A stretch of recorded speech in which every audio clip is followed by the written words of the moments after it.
কয়েক বছর ধরে বিশ্বের বিভিন্ন দেশের অর্থনীতিতে ব্যাপক প্রভাব বিস্তার করছে মূল্যস্ফীতি। নিত্যপণ্যের ঊর্ধ্বগতির জাতাকলে পিষ্ট মানুষ, আর এর প্রভাবে জনরোষ তীব্রতর হলে রূপ নেয় গণঅভ্যুত্থানে। এর ধারাবাহিকতায় পতন ঘটে বিশ্বের বিভিন্ন দেশের সরকারের। যুক্তরাষ্ট্রে জীবন ধারণের উচ্চ ব্যয়ের কারণে মুখ ফিরিয়ে নেয় জনগণ। এ সুযোগে দ্বিতীয়বার মসনদে বসতে যাচ্ছেন ডোনাল্ড ট্রাম্প, যদিও তার প্রত্যাবর্তনে ইতিমধ্যে উদ্বেগ দেখা দিয়েছে বিশ্বমহলে। মুদ্রাস্ফীতি ও ক্ষমতা বিরোধী মনোভাবের কারণে ব্রিটেন, বসনিয়া, পর্তুগাল ও পানামাতে নতুন সরকার ক্ষমতা গ্রহণ করেছে। এর আগে এপ্রিলে দক্ষিণ কোরিয়ার সাধারণ নির্বাচনে বিপুল ভোটে জয়ী হয় উদারপন্থী বিরোধী দল। ডিসেম্বরের প্রথম দিকে দেশটির প্রেসিডেন্ট সামরিক আইন জারি করলে উল্টে যেতে থাকে পুরো দক্ষিণ কোরিয়ার পরিস্থিতি।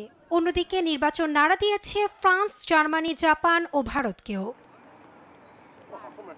তবে এ তালিকার বাইরে থেকে গিয়েছে বিশ্বের অন্যতম ক্ষমতাধর দেশ রাশিয়া।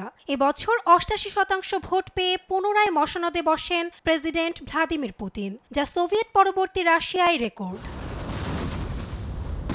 অন্যদিকে রাশিয়া ইউক্রেনের যুদ্ধের ব্যাপকতা অব্যাহত রেখেছে। তবে হোয়াইট হাউসে ট্রাম্পের ফেরায় যুদ্ধ বন্ধের নতুন সম্ভাবনাও তৈরি হয়েছে।